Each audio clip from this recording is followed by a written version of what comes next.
Over the next hour, we'll delve into many issues of importance to our state and country with our three invited candidates. Participating tonight are Congressman Bill Cassidy, retired Colonel Rob Maness, and Senator Mary Landrieu. Thanks to all of you for being here with us this evening. Our panel of journalists include Shauna Sanford, co-anchor and producer of LPB's Louisiana, the state we're in, Alan English, editor of the Times newspaper here in Shreveport, Stephanie Grace, a columnist for The Advocate, and Jeremy Alford, editor and publisher of LawPolitics.com. Now, we drew names to determine the seating and order of questioning, and the format this evening is designed to learn more about where the candidates stand on key issues facing our state. Now, our format tonight is a pretty simple one. Our panel of journalists will pose questions to the candidates, and each candidate will have 1 minute to respond. The panelists reserve the option to ask follow-up questions to ensure clarity in the answers, and if time permits, there will be a lightning round of quick questions to all of the candidates. And before we go on, many thanks to all of you. We had hundreds of questions for the candidates via email and Twitter. You will certainly hear some of them tonight. We began, however, with an icebreaker question. Public opinion polls in Louisiana track a national unfavorable view of Congress as an institution. The very notion of public service has been questioned in increasingly bitter election battles. Would each of you tell us when and why you first decided to run for office? We begin with Congressman Cassidy. It was in 2005, Katrina hit Louisiana, and there was a sense that our leadership had failed. There was a whole city that was unable to evacuate out of a Category 4 storm at first. And then, as it turns out, leadership after the storm failed, and then later on it turns out perhaps levees had failed because of lack of leadership. I think many of us in Louisiana at that point chose to step forward. I've spent my life in service. For the last 25 years, I've worked in a public hospital for the uninsured, teaching young doctors, medical students, and residents how to be better doctors, but along the way, teaching others, treating the uninsured patient. After Katrina, I led a volunteer group of 300 people to stand up a surge hospital within 3 days to welcome those folks who were fleeing the floodwaters in New Orleans. I think that formative experience at that time of my life led me to begin to run for public office. I consider it a continuation of the life of service I've done as a doctor working in a hospital for the uninsured. Thank you. Colonel. It was in late 2012, after I'd been out of the military for about a year, after retiring for 32 years. And I saw that my country may be on a policy pathway that would lead us to an America that my grandson wouldn't recognize. I wore the uniform of this country for 32 years. I fought terrorists over the skies of Iraq and Afghanistan. I did that because I love America, I love freedom, and I revere our Constitution.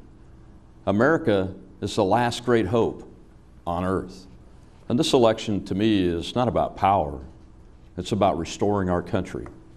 And I believe that Louisianans deserve to vote for a conservative this November. As Mark Levin said last night, I am the conservative in this race. That's why he endorsed me, and that's why I'm running. Thank you. Senator. Beth and Barry, thank you so much, and LPNB for having us all tonight. Let me just say that it wasn't until after college that I thought about running for public office. Of course, I come from a family that served for many years, and I think honorably and well in this state. Now, I'm the eldest of 9 children. We had 5 girls and 4 boys. My mom stayed home and raised us for 30 years. I sort of looked at the two, mom and dad, and said, I think maybe I'll go into public office. So after college, some friends encouraged me. I ran for the legislature, didn't have much of a shot to win, and won, and then just continued to take one step in front of the other. I'm very interested that one of my opponents, Congressman Cassidy, said after Katrina, because in 6 years in Washington, he voted against disaster aid for Isaac when it hit his own district. I am very proud to have represented this state honestly, transparently, and I think effectively and passionately to bring aid to victims of disasters and survivors, to fight for new energy policy for our country that will make us energy independent, and a whole host of things that are important for leaders to support. Thank you all very much. And now we're going to turn things over to our panel of journalists And the first question will come from LPB's Shauna Sanford, which will be posed first to Colonel Maness. Thank you so much, and thank you, candidates. Our first question is about Medicare. We received lots of questions about this topic. Like the rest of the nation, Louisiana's population of baby boomers is close to retirement age. Medicare will be under enormous financial strain due to the rising cost of keeping older adults healthy. So how would each of you put Medicare on stronger financial ground and protect today's seniors and future retirees from rising health care costs? And we'll begin with you, Colonel Maness. Thank you. Well, the first thing we need to do is restore the $700 billion that have been taken from Medicare, first by the Obamacare bill that Senator LANDRIEU voted for, and then by the Ryan Murray budget that Congressman Cassidy voted for. And Senator LANDRIEU, the facts on how much you've worked for or not worked for the people of Louisiana are really borne out when the mayor of Washington, D.C. says that you're the senator for Washington, D.C. Well, we need to get Medicare on track and be solvent, and we have time to do that. The Board of Trustees shows that it's going to be solvent out to for about 20 years, so we have the time. We all need to come to the table together and develop solutions that will work for the people of the 21st century. Thank you very much. And can I follow up with that? Do you have a solution to put forth? We need to come to the table together and find solutions to make Medicare solvent, and we have plenty of time to do that as a nation. Okay, thank you. Senator Landrieu. I support the Medicare program as we know it. It's a very important program for safety for our seniors. My opponent has no plan, as you just heard, and Congressman Cassidy voted to end Medicare as we know it, not cut it, but end it and go to a voucher program. He's voted for that consistently.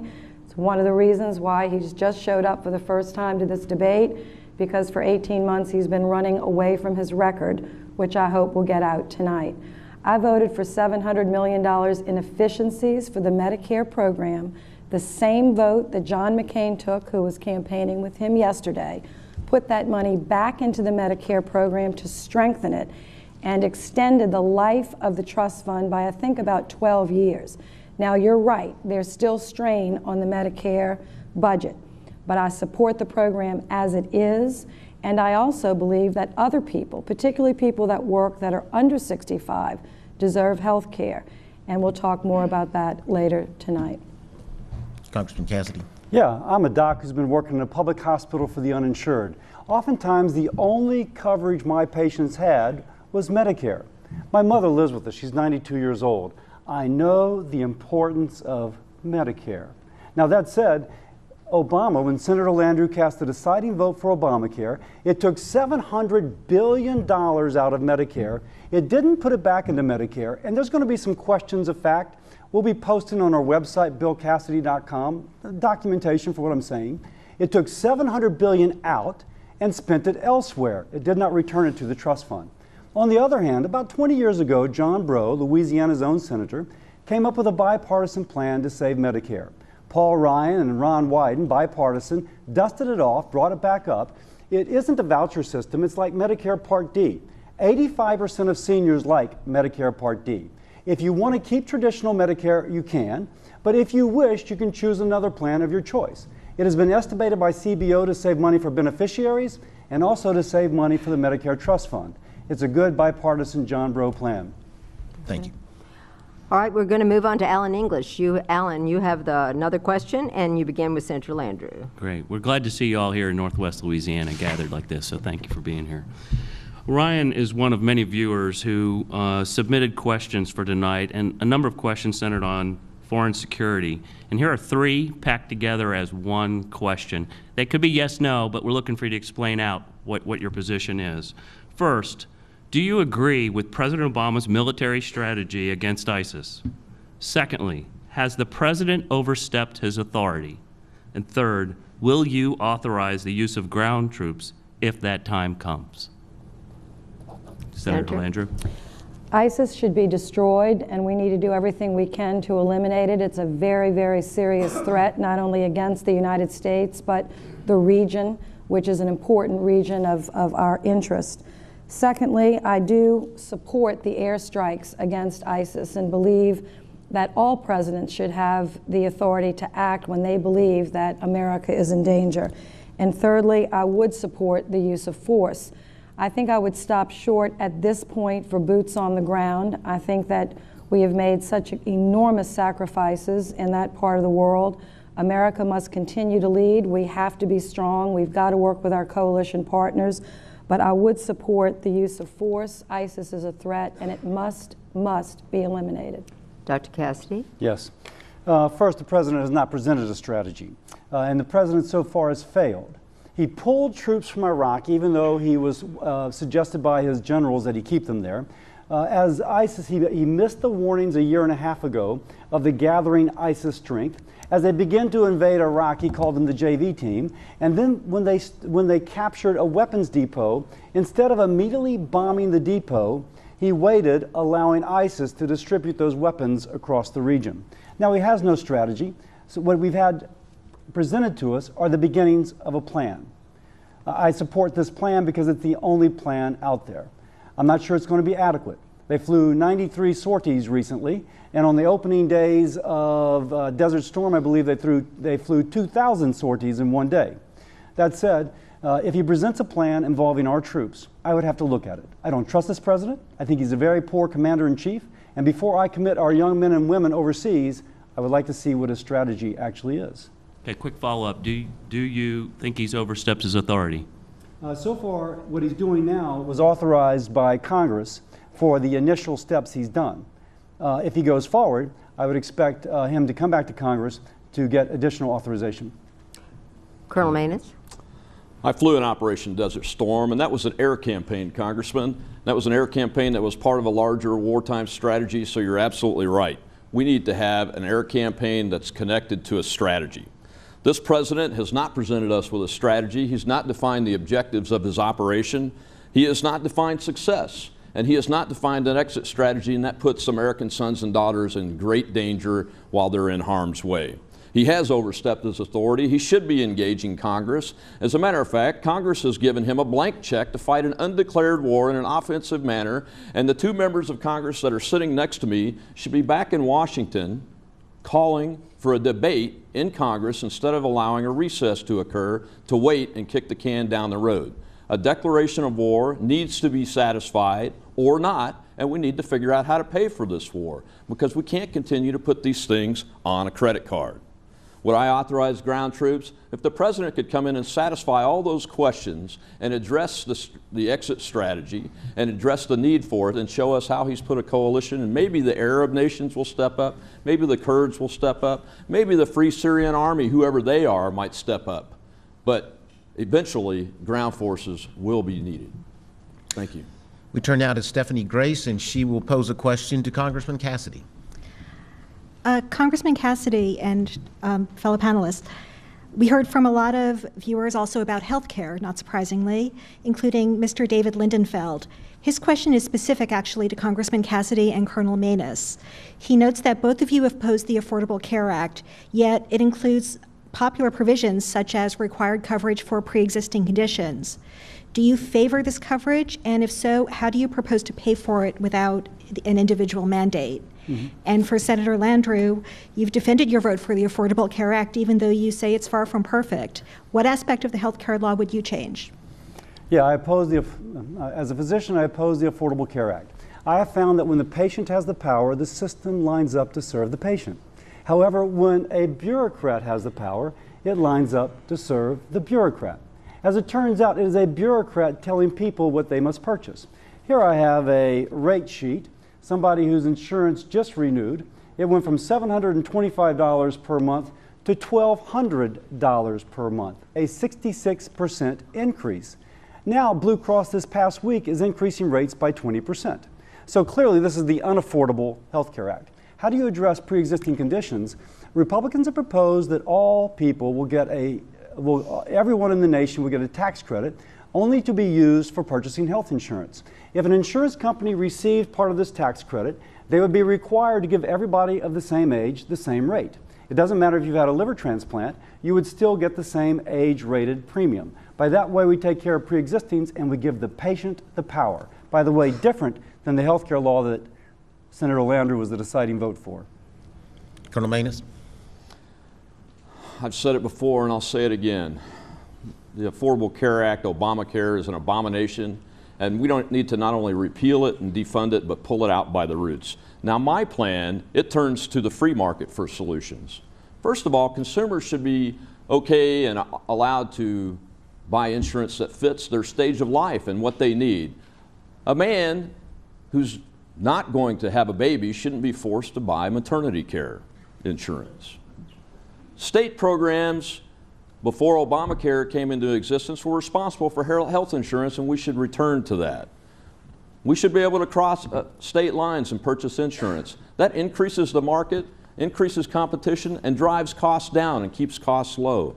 And finally, we need portability with insurance policies, so policies stay with the individual and you don't have to worry about going from job to job and losing your insurance, and that will address the pre-existing condition for most Americans. Thank you very much. Senator Landrieu. Stephanie, thank you for your question. First of all, Congressman Cassidy introduced a version of the Affordable Care Act himself under his name when he was a legislator in Louisiana, which he doesn't want anyone to know. And he mandated that businesses, even under 50 employees, provide direct coverage. He will not fess up to that, and all he talks about is President Obama. He has some answers to do for his own record. Number two, our country has struggled for 60 years over the question of how to provide affordable coverage and quality coverage to people in America who work 40 and 50 hours. It is unjust, unfair, and wildly expensive for our nation to have to treat people in emergency rooms when it costs everybody so much more money because we can't figure this out. The Affordable Care Act is not perfect. It needs to be fixed two ways. A copper plan could help make it a little bit more affordable, raise the subsidy for, raise the additional subsidies, and then also allow insurance agents to sell. So there are ways to fix it. Not perfect, but we have to keep it and not, under any circumstance, repeal it. Thank you, Senator. Out of time. Jeremy Alford, your question for Colonel Maness. Let's turn our attention to campaign finance for a moment, talk about the money that fuels politics. There are third-party groups, these independent groups, most notably super PACs, that are allowed to raise unlimited amounts of money to influence elections. How do each of you feel about that system? Also, if you could change one campaign finance law right now, what would it be? Colonel Maness. Thanks, Jeremy. It's a great question. Politics, from what I've learned in my short time in the business here, is a racket, for sure. There's too much money involved. But the federal government shouldn't get further involved by limiting our free speech. I agree with the Citizens United decision as things stand right now, and unless things were to be able to change, I wouldn't make any changes to current campaign finance law. Senator Landrieu. Well, the Koch brothers and Bill Cassidy have literally orchestrated a $25 million bogus campaign run on television. This is the first debate that he has agreed to show up. Maybe he's running away from his record and wants to just use the power of unlimited, undisclosed, bogus television ads to sneak his way into the United States Senate. I would overturn Citizens United. Corporations are not people. They should not be given unlimited rights to speech. The richer you are, the louder you get to speak. Our democracy is based on one man, one vote, one woman, one vote, and the power belongs to the people. Not that the rich have the power, but all power equally. This really distorts our democracy. You can see it playing out in this exact race in Louisiana.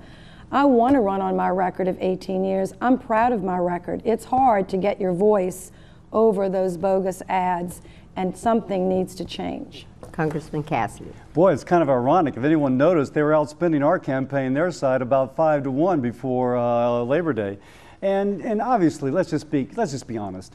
Mayor Mike Bloomberg, who's all about gun control, put about $50 million into Harry Reid's PAC, who has been attacking us. If you notice, it was 5 commercials to 1 before Labor Day and 3 to 1 after Labor Day. That was Senator Reid. You didn't know that because he had something like Patriot Majority or something such as that. They're doing whatever they can to get Senator Landrieu reelected because Mayor Bloomberg likes her because she agrees to restrictions upon your Second Amendment rights. Now, the NRA has third-party money coming from me, but at least you know who they are. They're the NRA. They're supporting the guy who has the NRA endorsement, not the person who has Mayor Bloomberg's endorsement. Now, I would like transparency. When Harry Reid pays for an ad, instead of hiding behind some patriotic signing, Tea Party sounding name, put, hey, this is Harry Reid. I'm supporting Senator Mary Landrieu. She was the deciding vote for Obamacare. I need her back. That would be the kind of change I would like. Can we put that in law? Well, that was an interesting one there. Moving on to Shauna Sanford, and this will go to Senator Landrieu. Thank you very much. Well, pay equity is another important issue that has the attention of our viewers. Pay equity. A lot has been written lately about rising economic inequality here in the United States. The richest 1% now own more wealth than the bottom 90%. Now, this is a three-part question for you. Are you concerned about this, the 1% versus the 90%? Would raising the minimum wage help the working poor, of which so many here in Louisiana belong to that category? If not, what policies should Congress adopt to address gender and pay inequality in general? Senator Landrieu, we begin with you.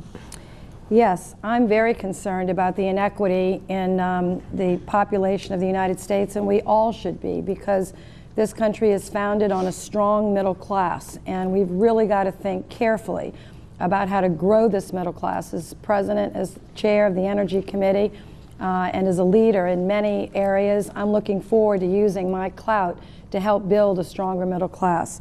I support pay equity. My opponents do not. I support paying women the same amount of money for equal work. I support raising the minimum wage.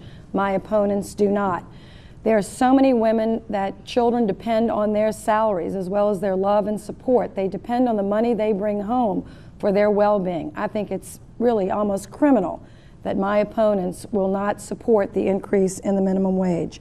I support pay equity.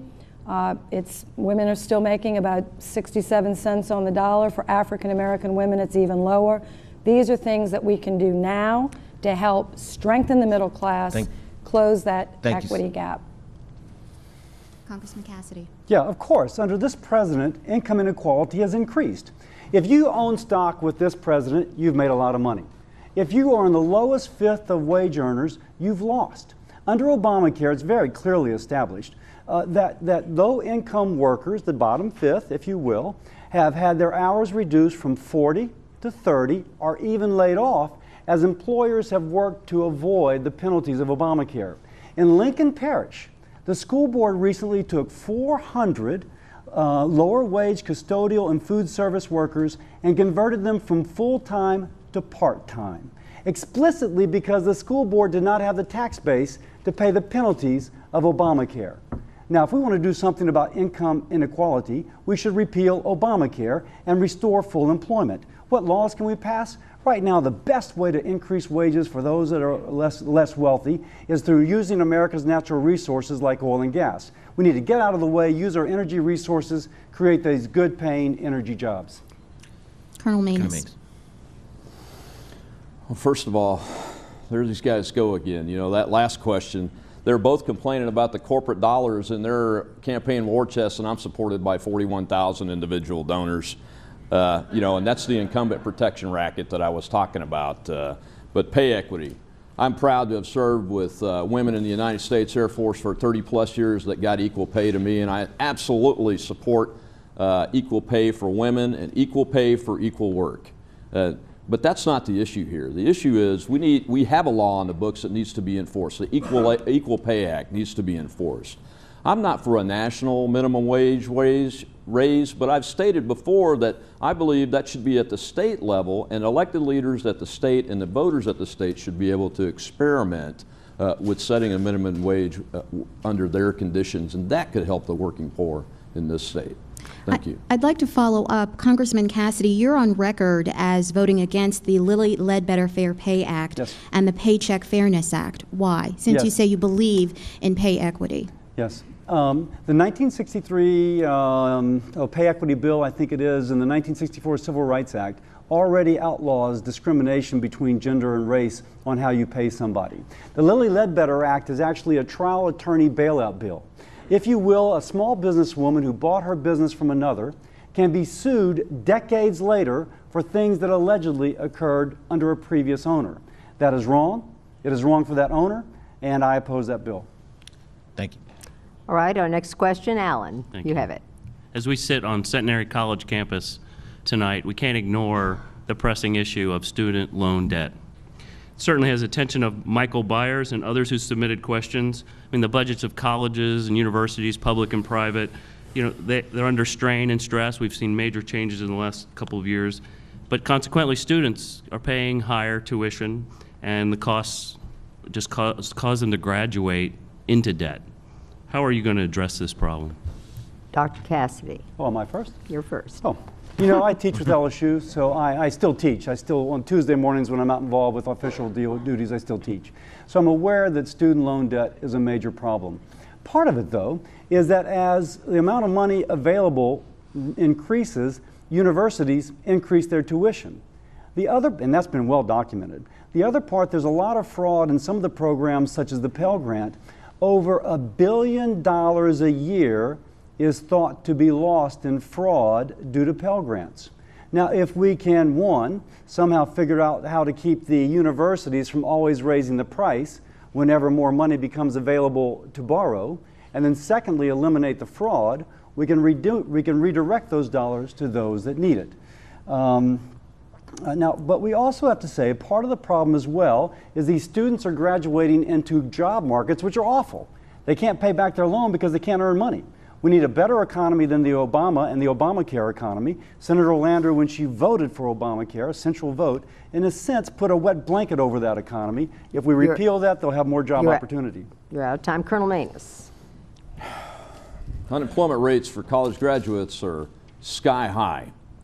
And the only solution to the debt problem for college loans really is twofold. Create the jobs. We need to pull Obamacare out by the roots. It's destroying jobs in our state. I've talked to business owners in every parish, all 64 parishes in our state the last 18 months. And the small business owners that have less than 100 employees all tell me the same story. They're struggling to meet the requirements of Obamacare. They're struggling to create more jobs that they need to create, or they're struggling to redefine full-time job employees down to part-time job employees, and that's a disaster. Our college graduates need jobs that they can graduate from college and go into those jobs that are sustainable, long-term jobs. Like if we unleash our energy sector, we would be creating those jobs, not just in certain parts of the state, but all over the state.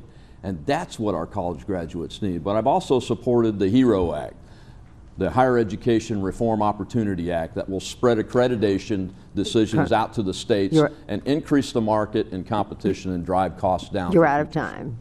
Senator Landrieu. I have two bills, and I'll talk about those in a minute, that will be very, very helpful, I believe, to the 600,000 people in Louisiana that have outstanding student loans. And you're right, it's a serious burden and it's a serious challenge to all of us. It's not just a private luxury, it is a public good for people to have strong education. What frightens me the most is to think about one or two of these gentlemen being in the Senate and standing in line with Governor Jindal, who has cut higher education in the state by $700 million, the largest cut of any state in the union. I have fought against those cuts, and I've done a lot to make sure that at least we counter by supporting hundreds of millions of dollars to our HBCUs, which I'm very proud of.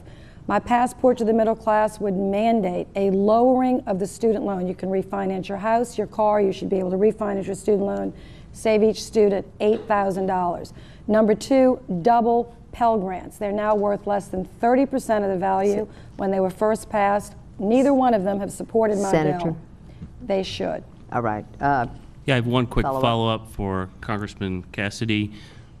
Looking a student in the face who's trying to decide who to vote for here, what can you do for me tomorrow or in the first year to help me out with my loan stress? I find that young people want freedom. They don't want their future mortgaged by debt and deficit, which is paying for benefits which will not accrue to them. And so first you have to understand that their motivation is for freedom. Now, as regards, oh my gosh, I don't mind somebody refinancing their student loan. I just don't think the taxpayer should have to pay for it. Taxpayers are struggling. They are, as these students are. Are we going to ask them to struggle even more for a taxpayer-financed refi? I don't think that's right. I have no problem with students refinancing. If they can get a better deal, they should. I just don't think the taxpayer should pay for it. We're moving along. Yeah, Stephanie gets the next question. It'll go to Colonel Maness. Colonel Maness. As we all know, Common Core has become a controversial issue in Louisiana and all around the country. Our state superintendent of education is an ardent supporter of the state-developed standards. Our governor contends that the initiative represents federal overreach. Regardless of where you stand on that point, should the federal government play a role in K-12 education? And if so, what should that role be? Colonel Maness. Thank you, Stephanie.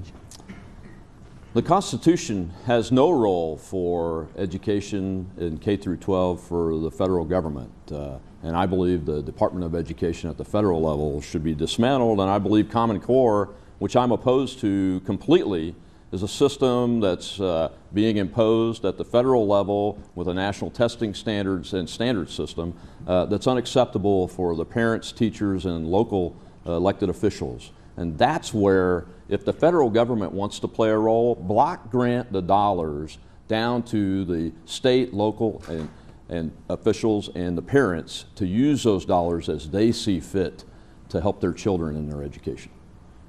Senator Landrieu. The federal role is very important, Stephanie, but it should be secondary to the state and local contributions, and it is. It represents less than about 10% of the funding, but as you know, there's such discrepancy in zip codes around the country. Your zip code shouldn't determine your future, what county or parish you're born in. So the federal government has a role to equalize opportunity, not guarantee success, but guarantee opportunity to succeed. That's why the federal government got into the business of funding. I worked with George Bush, not a Democrat, a Republican, to help bring accountability to funding to our public school systems, and have worked with all presidents of all parties since I've been there, 3 presidents now and 6 governors. I support state-based standards, which Common Core is. It's not a national mandate. It's developed by the state. In fact, our governor was a supporter of them before he decided to run for president of the Tea Party, which Rob Maness is a part of. So, yes, I support Common Core. They are local standards. Okay. Thank you. Congressman Cassidy. Stephanie, I think you're kind of, you have a multi-pronged question here, Common Core plus federal role. Correct. Okay. My daughter's dyslexic, and if there was a one-size-fits-all mode of education, it would not fit my daughter. Now, we've worked, and my daughter's doing fantastic, but do I think one size fits all? No. That said, if a state wants to fight among themselves, I also believe in federalism, the state can fight among itself and adopt Common Core. The federal government should not force Common Core upon states. They just shouldn't. By the way, although it was a state initiative to begin with, the kind of Obama sort of, my gosh, the federal government's going to tell us all how to live our lives, Arne Duncan began to require states to adopt Common Core if they were going to get any federal assistance. I oppose that, absolutely. The federal government should not be forcing this upon states. I'm out of time. Thank you. I think Stephanie had a follow-up. I think my follow-up is where you were going. What role do you think the federal government should play in K-12 education? Is that mine? Yes. Yeah. I'm sorry. He who governs best is the one that governs closest to the child. And it should be the mother that makes the most decisions about, or the father that makes the most decisions about a child's education. And then it should be the school board and the state. The federal government should merely play a role of making sure that if there are federal funds dispersed to the states, there's not fraud. Ideally being a best practices sort of model.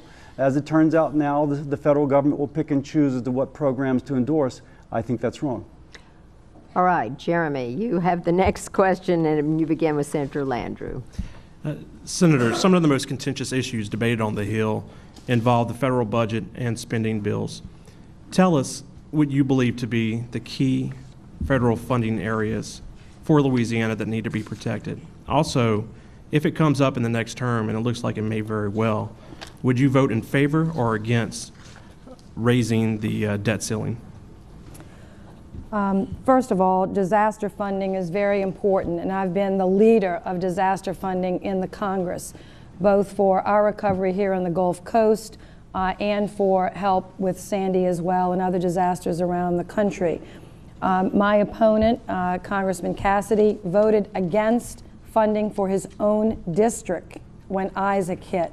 He sided with the Republican Party and the Republican Study Committee budget, which said, sorry, we can't afford disaster aid for Isaac. We can afford no offsets for people that make over $1 million, but not for disaster aid. So I fight hard for this state that is in the bullseye of disasters, and it affects South, Middle, and North.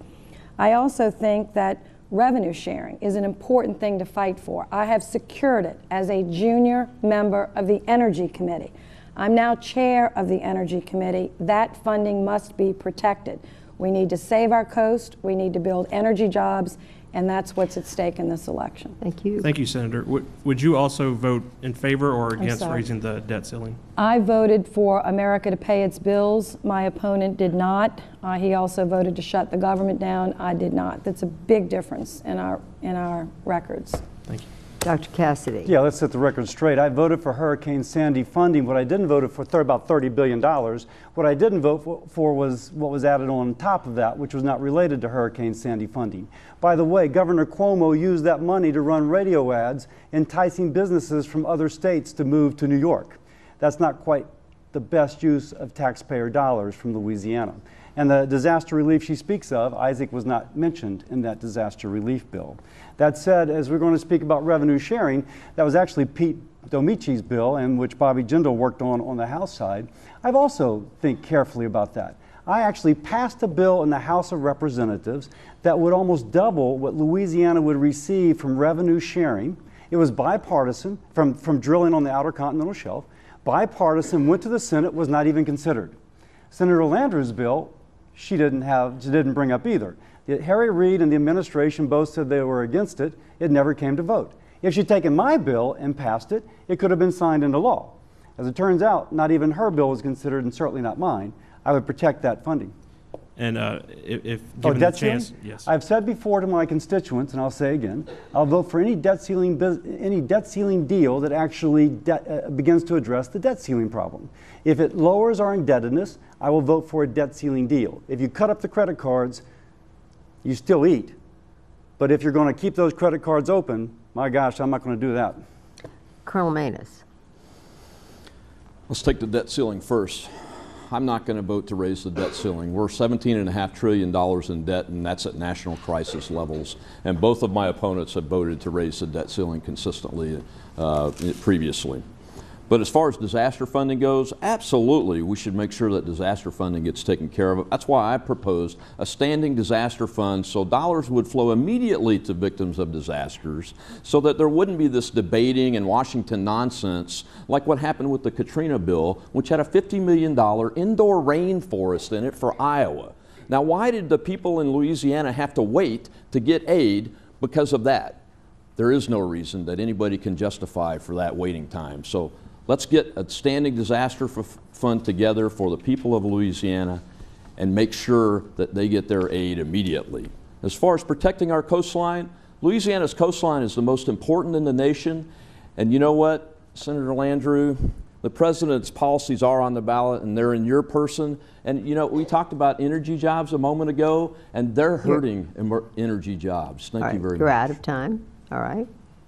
All right, to Shauna now with the next question, and it will go. We're asking 4 questions in one. It's a little hard to get them in all in 1 minute, but Y'all are doing well. Shauna gets the next question, and it goes to, I think, Cassidy. Congressman Cassidy. Yes. It's hard to keep up with those two, Congressman. Nearly all Louisiana residents age 65 or older receive Social Security. The program generates $18.2 billion in economic output for Louisiana. Yet year after year, the Social Security trustees tell us that the program faces financial challenges. How would each of you protect this vital program for today's seniors and strengthen it for future generations? Congressman Cassidy. Yeah, great question. Again, my mother lives with us. She's 92 years old. I'm so aware of the importance of Social Security. Turns out, though, the trust fund is going bankrupt. And so in about 12 years, if you're currently on Social Security, your benefits will decrease. Your current benefits will decrease by 25 to 30%. Those are for folks who are currently receiving. What Tip O'Neill and Ronald Reagan did 30 years ago or so, they went to those far younger and gradually increased the age of eligibility to preserve benefits for those who are on and those who are about to be, but also to strengthen the program for those who are coming along. Ideally, you do it as low as young as possible, like someone who's not yet born. But the reality is you've got to make changes someplace, and we're all living longer. I am committed to preserving benefits, Social Security benefits, for those who are on it, those who are soon to retire, and those who are going to be in the future. We can do that by gradually increasing the age for those far younger. By the way, Senator Landrieu has previously endorsed that concept, and we will post her endorsement of that on our website. All right, Colonel Maness. Social Security is a very important benefit that most of us pay into and pay for and expect to get that. So let's talk from a principled perspective first. You know, Congressman Cassidy, you have voted to raise the retirement age to 70, and I've worked in operational fields with folks out in the field for many years, and there's no way that a lot of these skills could be done up until age 70. So I disagree with that. And we shouldn't demand that current recipients of Social Security should take reduced benefits. So we have to protect that, and that'll be one of my principles. The other thing that we've got going, as the Congressman mentioned, is that we have about 12 years, so we've got time, and the folks that are coming into Social Security that are about 10 years out can have their benefits protected too. Where we need to really go to work, though, is in the Disability Social Security Fund. It's increased dramatically the numbers of folks that are on disability, and it's just hard to imagine with the way safety standards are today that there's that many injuries on the job, and we need to look really hard at that for fraud, waste, and abuse, and that trust fund is going to run out in about 2 years. Thanks. Senator Landrieu. There are about 550,000 people in our state on Social Security and some additional on disability. I agree with Colonel Maness. I don't think we should raise the Social Security age like Congressman Cassidy did to 70. There are some jobs that are very hard and people cannot work to 70, and I think that is a very bad policy. And that's one of the things that's at stake in this election. Now, let me finish, please. I also believe that Social Security is not an entitlement. It is an earned benefit. People work hard their whole life and pay into the fund, and they should be able to take it out. Now, in Madison Parish, African Americans' life expectancy is 71 years old. So when people say, well, people are living longer, maybe people in Connecticut and New York are, but I've got plenty of people in my state that are not living very long because their health care is not very good.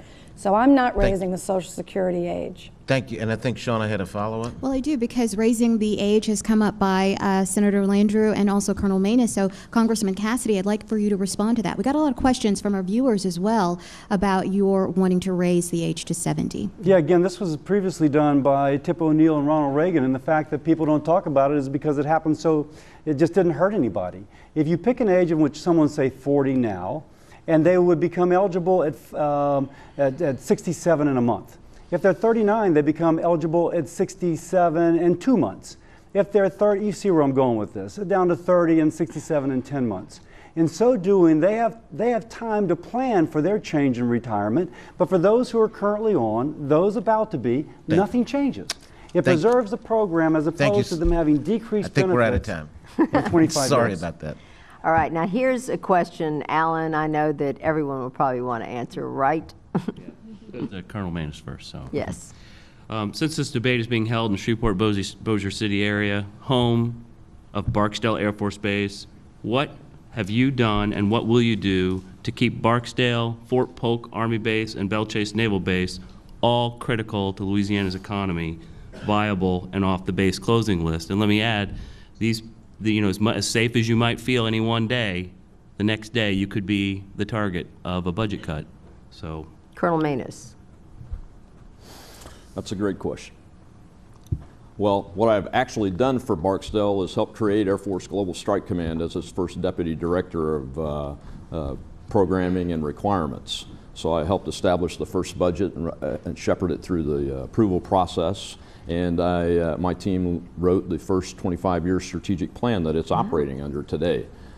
But I've actually done that work on the ground in another state as a wing commander and installation commander in the Air Force, and worked with congressional delegations and local governments and local committees to keep a base viable so that its missions are appropriate to the national security of the United States. And that's the key. We have to constantly be working with all of the communities in the base and all of the bases and the Department of Defense to ensure that there are viable missions assigned to the base. And it's a continuous process that requires a lot of hard work and coordination between not just the Department of Defense and the service departments, but all of the local governments and local community leaders that aren't in government that want to stand for keeping their bases viable. All right. Senator Landrieu. Thank you. As the first Democratic woman ever appointed to the Armed Services Committee of the United States, I've been a strong supporter of our military for many, many, many years. I also served for 12 years on the Military Construction Committee and have supported literally, Alan, millions and millions of dollars of construction for Barksdale, for Fort Polk, helped to stand up Federal City and Belle Chase. Specifically, helped to land, as a leader of our delegation, the Global Strike Command, which is, and we're going to get not a 3-star but a 4-star general at Barksdale, and we've protected it, and that will be announced very soon, so it's exciting. For Fort Polk, because Barksdale Forward was so successful, we created Fort Polk Progress that literally saved 5,000 jobs at Fort Polk. Our military is very important. That's why we need leadership and strength in Washington to protect these bases, and sending a rookie to the Senate is not going to do it. All right, Dr. Cassidy. Yeah, John McCain's been touring Louisiana with me. He was asked by a reporter what Senator Landrieu has done on behalf of the military. His short answer was not much. Now that said, I'm quoting John McCain. The debt and deficit is what is killing our defense budget. And there's something called sequester, which is automatic budget cuts put into place to decrease that debt and deficit. House Republicans on 2 occasions advanced bills that would end these automatic cuts, restoring money to Polk, Belle Chase, as well as to Barksdale. Harry Reid never took these up. Now we know why. Leon Panetta recently said the president wants these cuts to go into place because he wants to cut the military. As long as Harry Reid's Senate Majority Leader, these bases will be endangered. Senator Landrieu has already said that her first vote will be to re-elect Harry Reid. Harry Reid, who has made the Senate a rubber stamp for Barack Obama. It shouldn't surprise us. Senator Landrieu supports Barack Obama 97% of the time. If you want to save those bases, elect Bill Cassidy. We're short on time. Okay. Yeah, let's go. We are, and this is actually going to be our last question in this particular roundup. It goes to Stephanie. Okay. For Senator Fair Landrieu. warning, another multi-part question on climate change this time. Do you believe that climate change is real and that it's a threat to low-lying areas such as South Louisiana? Do you think human activity contributes to it? And what, if any, policies should the federal government pursue to combat climate change? Senator Landrieu. Yes, I do believe our climate is changing, and I do believe that humans contribute. However, we have to be very careful about the policies that we promote.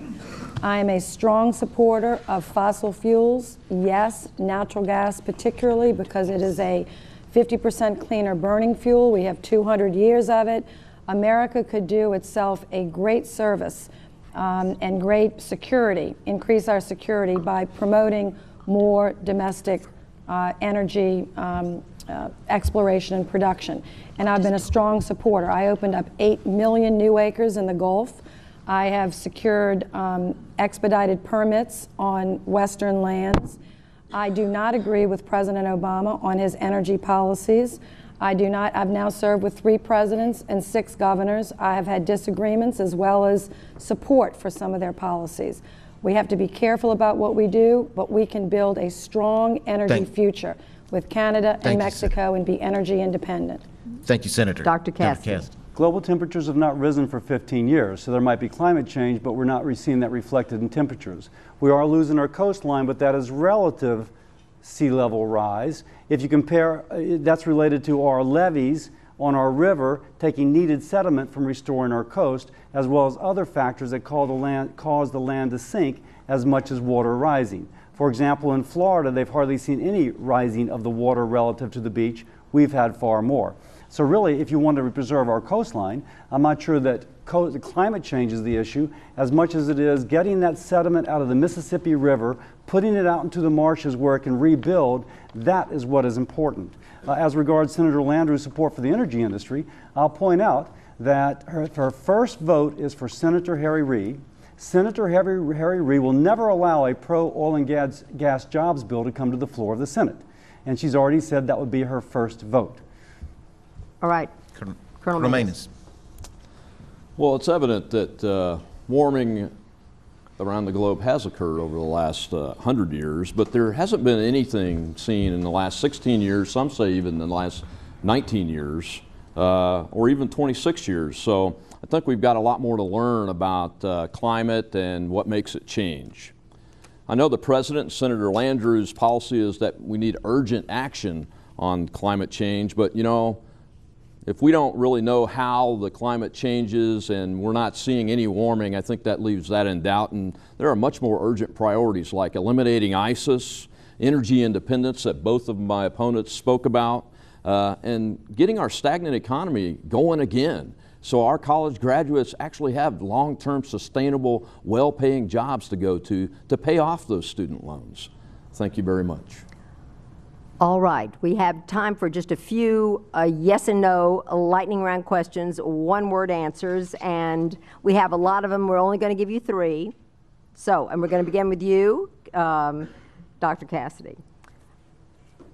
Are you in favor of legalizing marijuana for medicinal purposes, yes or no? Medicinal purposes, yes. Yes, medicinal purposes. What'd you say? Yes. Maness. No. Landrieu. No.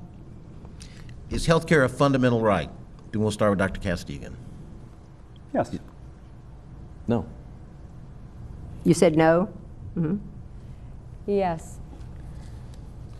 Do you favor a balanced budget amendment? Absolutely. Of course. Not an amendment, but a budget balanced. All right, this is the last one, yes or no. I want you to rate on a scale of 1 to 10, 2 people. President Obama and Governor Jindal. All right, Cassidy. 2 people, President Obama and Governor Jindal. No. No. No? You won't do it? Okay. No. Obama's a 0. Obama's going to go down as one of the worst presidents in American history. How about Governor Jindal? And Governor Jindal, he's taking some tough licks. So I'd give Governor Jindal right now a 7. He's taking some tough licks, but... Okay. Maness. 0 and 5. And he has taken some hits. All right. And Senator. I would give Governor Jindal barely a 3. I've worked now with 6 governors. Okay, short. 3. And then I would give President Obama a 6 to 7. I think he's had some really tough issues to deal with. All right. Thank you very much. It's time for us to move now to closing statements, and as we did before, that we did a drawing and selected the order, and we'll start with Senator Landrieu, but we're down, because we're short of time, only a minute and a half for this closing statement because of timing. But a closing statement from each candidate, and starting with Senator Landrieu. Well, first of all, I want to thank LPB and the Coalition for Better Louisiana for hosting this tonight and for being back at Centenary. I have had the pleasure to represent the state and Joy for 18 years in the United States Senate. And while President Obama is not on the ballot, the future of Louisiana is. And electing a senator that can get the job done when it comes to energy, building a middle class in our country and in Louisiana, supporting more domestic production, supporting the Keystone Pipeline, supporting the change in the Midland Pipeline that kept 25,000 plus people with natural gas, using my influence and my clout, which is really the people's influence and the people's clout in Louisiana. I think fighting hard for our state when it comes to disasters, disaster relief, both loan forgiveness, supporting our universities, and bringing billions of dollars to this state when it was necessary. I also believe supporting our seniors, not raising the retirement age to 70, keeping Medicare as we know it, supporting health care for people that work, and let's not repeal the law, let's improve it. I have some suggestions to do so. Finally, coastal restoration. Whatever we do in Louisiana won't be worth anything if we can't save our coast. The revenue sharing bill that I've passed, the sustainability efforts on our coast are paying off. Let's keep going. I ask for your vote. Congressman Cassidy. In Louisiana tonight, there will be a woman who will lie awake, unable to sleep. She's not sure their family can pay their bills.